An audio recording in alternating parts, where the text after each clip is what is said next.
I heard the scream at exactly 11:43, the kind of sound that cuts through mountain silence like a knife through skin. I was 2 miles into my patrol of Blackwood Forest's northern sector, walking the trail I'd walked 1,000 times in my 15 years as a ranger, when that child's voice shattered the November night. It wasn't the scream of someone playing or being startled. It was terror, pure and absolute, the sound of a young human being who understood they were in mortal danger. My flashlight beam jerked toward the source, somewhere deep in the forest to the east, off any established trail, in terrain that even experienced hikers avoided after dark. I should have radioed for backup immediately, should have followed protocol, should have waited for support before investigating a potential emergency in the most dangerous section of the forest. But that scream came again, higher and more desperate, and protocol died in my mind. I ran toward it. My name is James Mitchell. I'm 48 years old, and I've spent more of my life in Blackwood Forest than I've spent in human civilization. I know every trail, every ridge, every creek bed and rock formation in these 30,000 acres of wilderness that stretch across the Montana-Idaho border. I know where the elk gather in autumn, where the bears den for winter, where the wolf pack that's re-established itself over the past decade likes to hunt.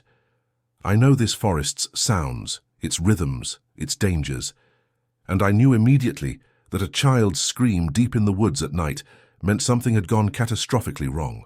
I crashed through underbrush that tore at my uniform, jumping deadfall logs and dodging low branches, following the sound that kept coming at irregular intervals, each scream a little weaker than the last, as if the child was running out of energy or hope or breath.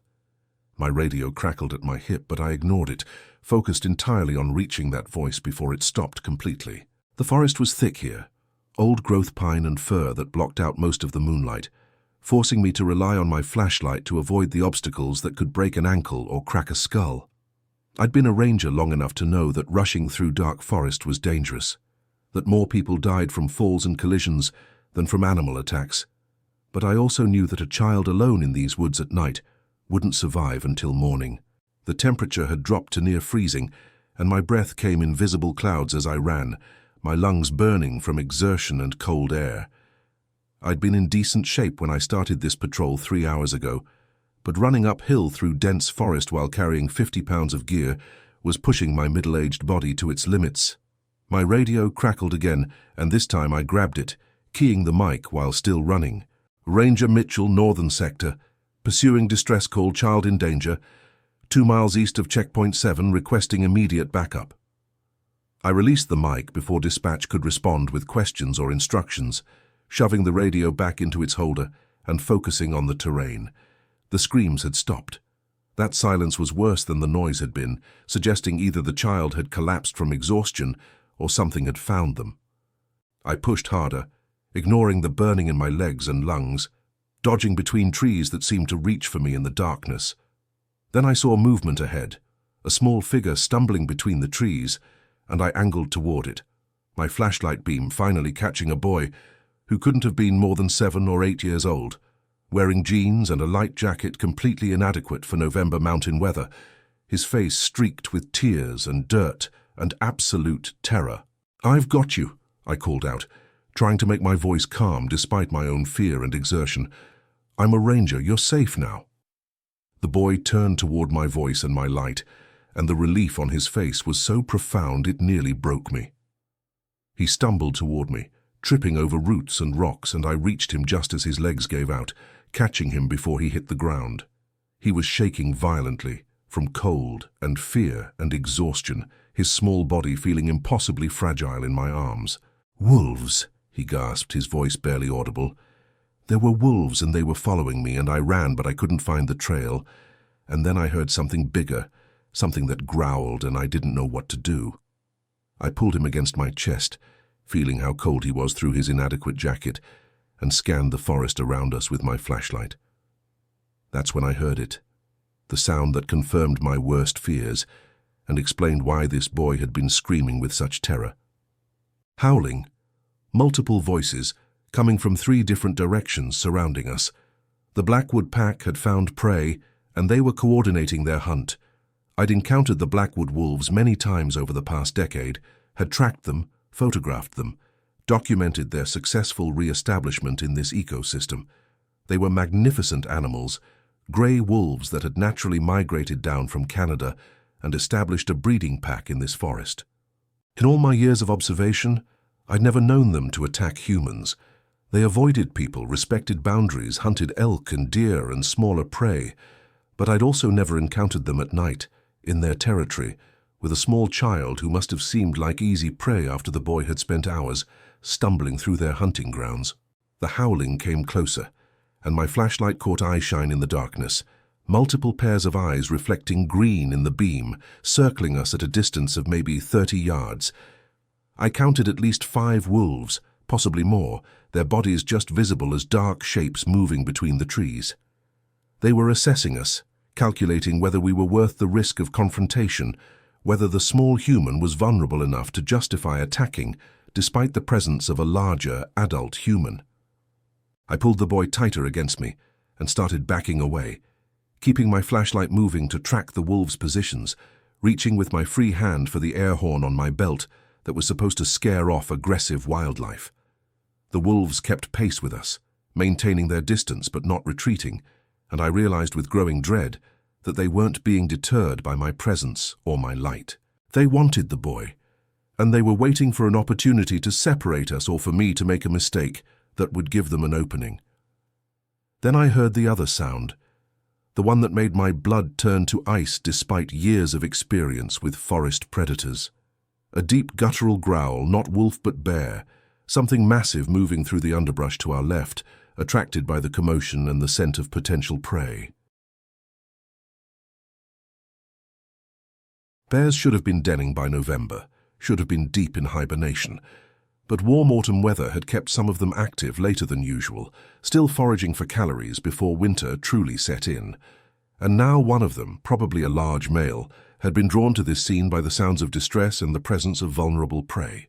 The wolves heard it too, and their circling pattern changed, becoming more aggressive as if they realized they had competition and needed to act quickly if they wanted to claim their prize. The boy whimpered against my chest, and I made a decision that went against every safety protocol I'd been taught. I couldn't fight off wolves and a bear simultaneously. I couldn't retreat slowly enough to avoid triggering their predatory instincts, but quickly enough to reach safety before they attacked.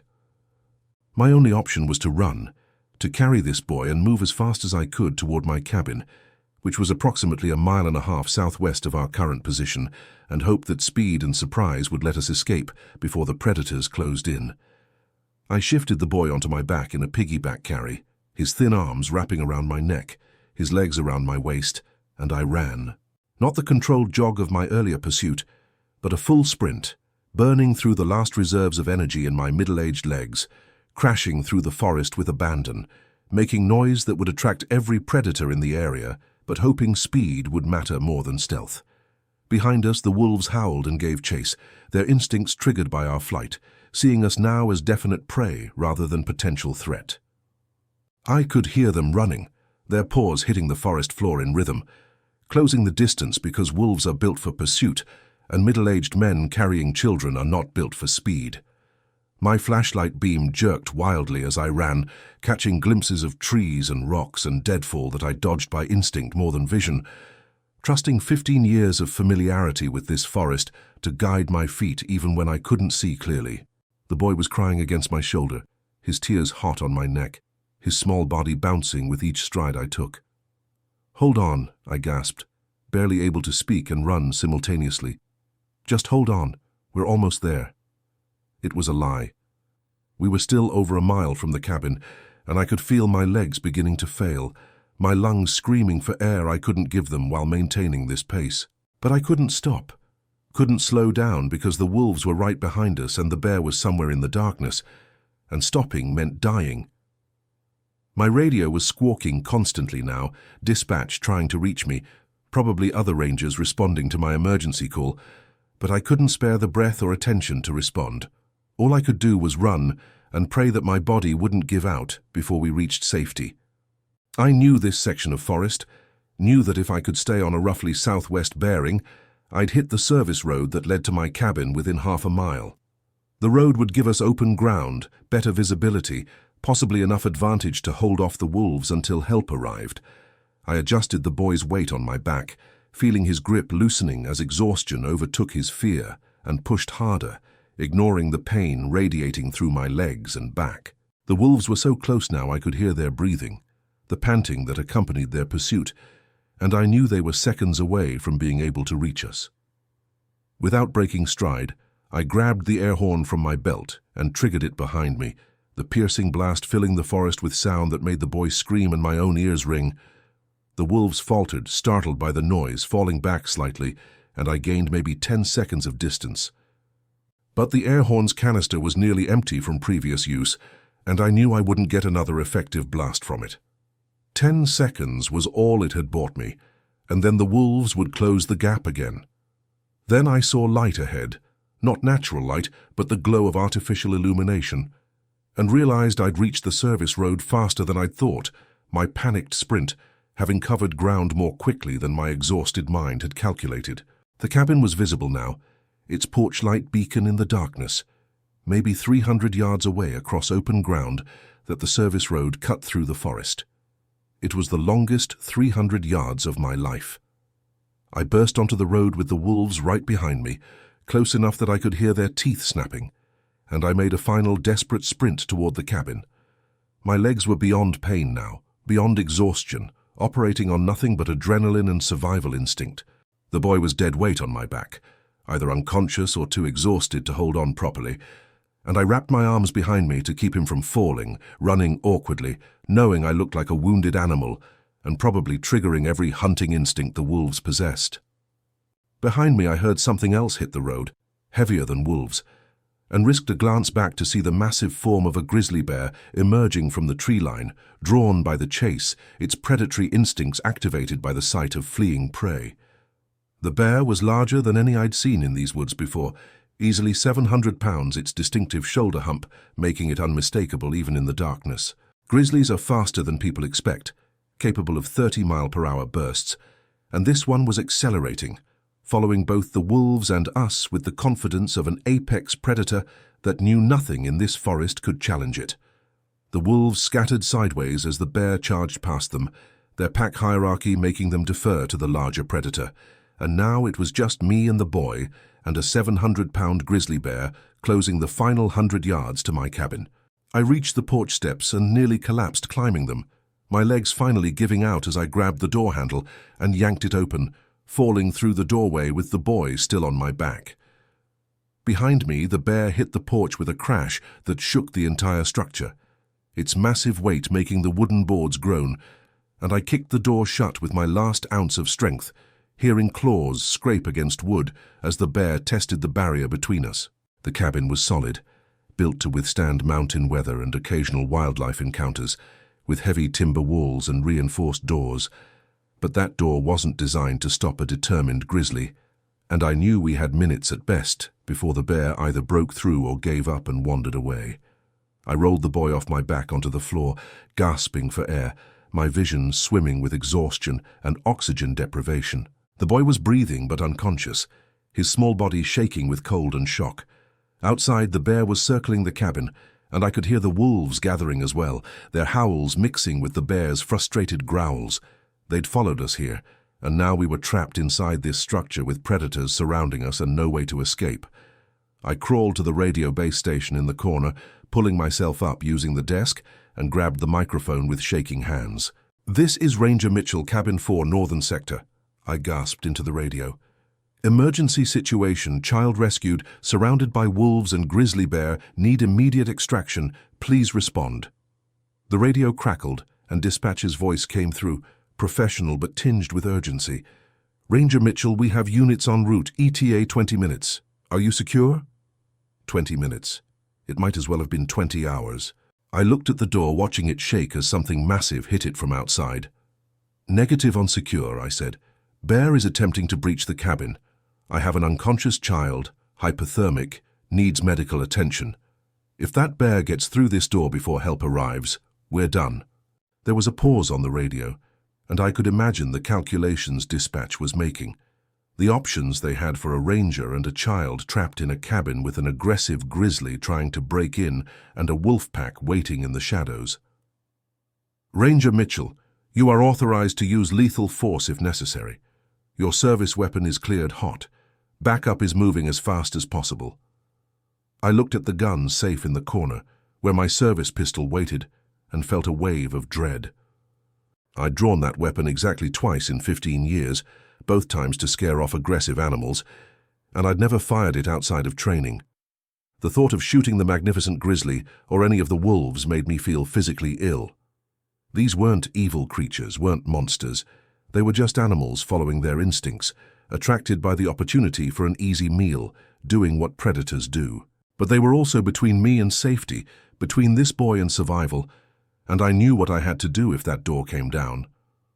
I opened the gun safe with trembling fingers and pulled out the Glock 20, checking the magazine and chamber with automatic motions drilled into muscle memory by years of training. 10mm rounds, designed specifically for stopping bears, powerful enough to penetrate the thick hide and dense bone of a grizzly if I managed to hit vital areas. But I also knew that unless I placed my shots perfectly, unless I hit brain or heart or spine, the gun would just enrage an already aggressive bear and make my last moments much worse. The door shook again, harder this time, and I heard wood beginning to splinter. The bear wasn't giving up, was using its massive weight to test the door's structural integrity, looking for weakness it could exploit. I moved to the boy and quickly assessed his condition. He was breathing regularly, but his skin was cold to the touch, his lips slightly blue, showing early signs of hypothermia. I grabbed every blanket in the cabin and wrapped him in layers, trying to warm him while watching the door and listening to the bear's continued assault. The wolves were howling constantly now, a chorus that surrounded the cabin, their voices mixing with the wind and creating an atmosphere of nightmare. I'd heard wolves howl before, had studied their vocalizations, knew that howling was primarily about communication and territory rather than aggression. But in this context, surrounded and threatened, those howls sounded like the soundtrack to horror, like harbingers of death stalking in the darkness just beyond the walls. I moved to the window and risked looking outside, seeing the bear's massive form on the porch, seeing eyeshine from multiple wolves at the edge of the clearing surrounding the cabin. They were waiting, patient now that their prey was cornered, confident that eventually we'd have to come out or the barrier would fail, and they'd get what they'd chased for over a mile through the dark forest. My radio crackled. "Ranger Mitchell, units are 15 minutes out. Status update." I keyed the mic. "Bear is still trying to breach the door. It's going to succeed soon. The frame is starting to give. I've drawn my weapon, but I really don't want to shoot unless absolutely necessary. Is there any other option?" Silence stretched over the radio, and I knew what that silence meant. There was no other option. If the bear got through that door, I'd have seconds to react, and those seconds would determine whether a child died in a ranger's cabin in the Montana wilderness or lived to tell an incredible story about the night he got lost and was saved by a middle-aged man who happened to hear his screams. The door frame cracked with a sound like a gunshot, and I raised the pistol, aiming at the door, finger on the trigger, safety off, ready to fire the moment that Bear's head came through. My hands were steadier than I expected. Years of training overriding the fear and exhaustion, muscle memory preparing me for a shot I desperately hoped I wouldn't have to take. The boy stirred behind me, consciousness returning, and I heard him whimper in fear. "It's okay," I said, not taking my eyes off the door. "Help is coming. We just need to hold on a little longer." Another massive impact, and the door's top hinge tore free from the frame. One more hit like that, and the door would collapse inward, and the bear would be in the cabin with us, 700 pounds of apex predator, in a space barely large enough for it to turn around. I adjusted my aim, targeting where I knew the bear's head would appear, calculating angles and vital zones, preparing myself to kill an animal I'd spent 15 years admiring and protecting. Then I heard the most beautiful sound I'd ever experienced. Helicopter rotors cutting through the night air, accompanied by the roar of engines from multiple vehicles on the service road. The cavalry had arrived, and they'd brought everything they had. Searchlights blazed through the cabin's windows as the helicopter swept low over the clearing, its rotor wash creating an artificial hurricane that bent trees and scattered leaves and made the wolves scatter in panic. Vehicle doors slammed and voices shouted, rangers and wildlife officers coordinating their approach, creating noise and light and human presence that finally broke through the predator's determination. The bear's attention shifted from the door to the new arrivals, and I heard it leave the porch with a frustrated roar, lumbering back toward the tree line. The wolves had already vanished, their pack instincts telling them that this many humans meant danger, that prey wasn't worth confronting this level of threat. Through the window, I saw rangers approaching with their weapons drawn, flashlights sweeping the area, the helicopter hovering overhead with its spotlight illuminating everything within 100 yards of my cabin. It was over. We'd survived. I lowered my pistol with shaking hands and sagged against the wall, my legs finally giving out completely, sliding down to sit on the floor next to the boy who was conscious now and staring at me with wide, terrified eyes. "You saved me," he whispered. I couldn't speak, couldn't find words that matched the moment, so I just nodded and pulled him against me, holding him while rangers breached the damaged door and flooded into the cabin with medical kits and warm blankets and radios crackling with status reports. The boy was taken from me by paramedics who'd arrived in the convoy, wrapped in heat blankets, assessed for injuries and hypothermia, given hot liquids and gentle reassurances that he was safe now, that everything would be okay. I answered questions from my supervisor and from the wildlife officers who wanted to know everything about the encounter, about the wolves and the bear and the chase through the forest. I gave them the basics, but I was too exhausted for detailed debriefing, my body shutting down now that adrenaline was fading, leaving behind pain and fatigue that made thinking difficult. They loaded me into one of the vehicles along with the boy, and we drove the service road toward the main ranger station, where more help waited, where the boy's parents were presumably being contacted, where I could finally stop being responsible for keeping another human being alive and just be a middle-aged ranger who'd pushed his body beyond its limits and needed rest. The boy's name was Jacob, I learned during the drive. He was 8 years old from Bozeman, visiting the area with his parents who'd been camping at one of the established sites near the forest's southern boundary. He'd wandered away from the campsite in the late afternoon, gotten disoriented in the dense forest, and spent 5 hours trying to find his way back before darkness fell completely and the temperature dropped and the wolves found him. His parents had reported him missing at sunset, and search teams had been preparing to deploy when my emergency call came through. By reaching him first, by hearing his screams and running toward danger instead of waiting for backup, I'd probably saved his life. But I didn't feel heroic. I felt exhausted and lucky and grateful that the door had held long enough for help to arrive, that the predators had been intimidated by the helicopter and the lights and the sudden presence of so many humans. 5 minutes later, and that bear would have been through the door. 10 minutes later, and I might have run out of ammunition trying to stop wolves and bear both. Timing had saved us more than skill or courage, and I knew it. At the ranger station, they separated me from Jacob, taking him to medical, while I went through debriefing and examination, doctors checking my vitals and treating the minor injuries I'd sustained during my sprint through the forest. Cuts and scrapes, some bruising, early signs of hypothermia myself from the exertion and exposure. Nothing serious, nothing that wouldn't heal, but enough damage to remind me I wasn't 20 anymore, that running 2 miles through dark forest while carrying a child was beyond my physical capacity, even if adrenaline had made it temporarily possible. Jacob's parents arrived just after midnight, having driven from Bozeman at speeds that probably violated every traffic law in Montana. I watched through a window as they reunited with their son, saw the tears and the embraces, and the overwhelming relief of parents who'd gotten their child back alive against improbable odds. The mother saw me watching and came over, tears streaming down her face, unable to speak, just grabbing my hands and squeezing them while sobbing. I didn't know what to say, didn't have words adequate for the moment, so I just held her hands and nodded, accepting the gratitude I didn't feel I entirely deserved. By 2 in the morning, I was finally allowed to go home, driven to my actual house 20 miles from the forest, because my cabin was now a crime scene, being examined by wildlife officers who wanted to document everything about the bear attack. I collapsed into bed without showering or eating, too exhausted to do anything except sleep. I dreamed about running through dark forest, about wolves with green eyeshine, about a grizzly's claws scraping wood, about a child's weight on my back, and the certainty that my legs would give out before we reached safety.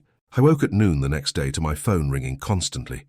Messages from media outlets wanting interviews, from my supervisor wanting detailed reports, from Jacob's parents wanting to thank me again and arrange a proper meeting. I ignored all of it and went back to sleep. The story made regional news, then national news, then somehow international news. Ranger saves lost boy from wolf pack and grizzly bear was the headline that appeared everywhere, accompanied by photos of my damaged cabin and interviews with wildlife experts discussing predator behavior and the rarity of wolves and bears cooperating in pursuit of prey. I was called a hero, given awards, invited to speak at conservation conferences. The attention was overwhelming and unwelcome. I hadn't done anything heroic, had just responded to a child's scream and done what anyone would do in that situation. The real story wasn't my actions, but Jacob's survival, and that seemed to get lost in all the media coverage that focused on dramatic elements like the bear trying to break down the door and the wolves' pursuit through the dark forest. 3 weeks later, I returned to work, assigned to desk duty while my supervisor and wildlife services completed their investigation into the incident. The investigation concluded that both the wolves and the bear had behaved according to normal predator patterns when presented with vulnerable prey, that no animals needed to be destroyed or relocated, that the incident was a tragic result of a child wandering into wilderness without adequate supervision, but that no one had acted with criminal negligence. Jacob's parents weren't charged with anything, though they were required to attend wilderness safety courses before being allowed to camp in the area again. The Blackwood pack continued to thrive, and I went back to observing them with the same admiration and respect I'd always had, despite having spent a terrifying night being chased by them through dark forest. They were just being wolves, following instincts refined over thousands of years of evolution. I couldn't hate them for that. The grizzly bear that had damaged my cabin was never positively identified, though tracks suggested it was a large male known to rangers as Big George, a 700-plus-pound animal that had been present in the forest for at least a decade. Big George was spotted several times in the following months, healthy and active, showing no signs of trauma from his encounter with humans and helicopters and searchlights. My cabin was repaired and reinforced, the door replaced with a heavier model designed to withstand more significant assault, the frame strengthened with steel reinforcement. I've slept there many nights since that November evening, and I've never been disturbed by predators again. Sometimes I hear wolves howling in the distance, and the sound no longer frightens me. They're just talking to each other, maintaining their pack bonds, doing what wolves do. I see Jacob occasionally when his family visits the area. He's older now, more confident, interested in wildlife and conservation in ways that suggest our terrifying night together had inspired rather than traumatized him. He wants to be a ranger when he grows up. He told me last time we spoke wants to protect forests and animals like I do. I tried to explain that most ranger work is boring, that what we experienced was exceptional, that normal days involve trail maintenance and visitor education rather than dramatic rescues from predator attacks. But he wasn't discouraged. He'd seen something in that experience, some truth about wilderness and danger and the thin line between civilization and nature that most people never encounter directly. I'm 50 now, older and slower, more aware of my physical limitations than I was that night when adrenaline convinced me I could run forever. I'll retire in a few years, will hand Blackwood Forest over to younger rangers who have better knees and stronger hearts, and hopefully will never need to run 2 miles through darkness while carrying a child and being chased by wolves. But I'll remember this forest for the rest of my life. Will remember the night I heard a child screaming and ran toward danger. Will remember wolves' eyeshine in darkness and a bear's weight shaking my cabin's door. I'll remember being terrified and exhausted and certain I was going to fail, to collapse and let predators claim the boy I was trying to save. And I'll remember the helicopter's arrival, the beautiful roar of engines and the lights cutting through darkness, the moment when I knew we'd survived. People ask me sometimes if I'd do it again, knowing what I know now, understanding how close we came to dying. And I tell them the truth that I hope I never have to make that choice again, but if I heard a child screaming in the darkness, I'd run toward it without hesitation. Because that's what rangers do, what humans should do, what anyone would do if they let instinct override caution and training and self-preservation. We run toward screaming children. We carry them to safety. We hold doors against bears and wait for help to arrive. And we do it knowing that sometimes help arrives in time and sometimes it doesn't, but we do it anyway because the alternative, leaving a child alone in darkness to face wolves and bears, is unthinkable. Blackwood Forest remains dangerous and beautiful. 30,000 acres of wilderness that don't care about human safety or comfort or survival. The wolves hunt elk, the bears forage for berries and fish, and occasionally someone gets lost and needs help finding their way back to civilization.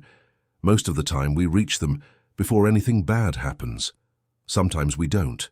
And very rarely, on nights when the temperature drops and the predators are active, and someone makes a terrible mistake, we face situations where survival requires luck as much as skill, where split-second decisions determine whether everyone goes home or whether tragedy becomes the story instead of heroism.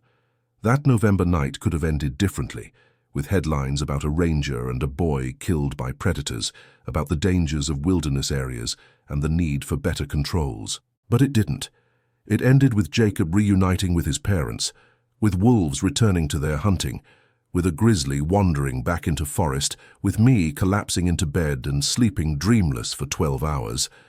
It ended the way these stories should end, but often don't. With survival instead of tragedy, with grateful handshakes instead of funerals. I still patrol Blackwood Forest, still walk trails in darkness, still hear sounds in the forest that could be wind or could be wildlife or could be someone in trouble needing help. And every time I patrol, I think about that night and wonder if I'll hear screaming again, if I'll have to make the choice to run toward danger, if I'll have the strength and luck to reach safety a second time. I hope I never find out. But if I do, if I hear that sound cutting through mountain silence, I know exactly what I'll do. I'll key my radio for backup, I'll check my gear, and then I'll run toward the screaming, because 15 years ago I became a ranger not to file paperwork or maintain trails, but to protect people in wilderness, to be the barrier between civilization and nature, to be the person who runs toward danger when everyone else's instinct is to run away. That's the job. That's what I signed up for. And that November night, for 2 miles of dark forest and 20 minutes of terror in a cabin, while a bear tried to break through the door, I did the job. We both survived. And that's enough, more than enough. Everything I could have hoped for when I heard a child screaming and made the decision to investigate instead of waiting for backup. The forest remembers that night, I think, in the way forests remember everything, accumulating stories in the rings of trees and the patterns of animal trails and the collective memory of rangers who patrol its paths. And when other rangers walk the northern sector, when they pass my cabin or hike the trail where I heard Jacob's first scream, I like to think they remember too. Remember that sometimes the job requires more than we think we can give, that sometimes we find strength we didn't know we had, that sometimes the thin line between tragedy and miracle comes down to timing and luck and someone's willingness to run toward screaming in the darkness instead of waiting for someone else to handle it. This is my story, the story of that night, the story I'll carry until I retire and probably long after. It's not a story about heroism or courage or anything admirable. It's a story about fear and exhaustion and doing what needed to be done because no one else was there to do it. It's a story about a child who wandered into wilderness and nearly didn't come back, about wolves following their instincts, about a bear looking for an easy meal, about a middle-aged ranger whose body almost failed him when he needed it most. And it's a story about survival, about the helicopter arriving in time, about doors holding against impossible force, about Jacob going home to his parents instead of becoming a tragedy in Montana wilderness. That's the story. That's what happened. And 33 years from now, when I'm old and retired and Jacob has children of his own, we'll both remember that November night when screaming cut through forest darkness and a ranger ran toward it, and somehow, impossibly, we both survived.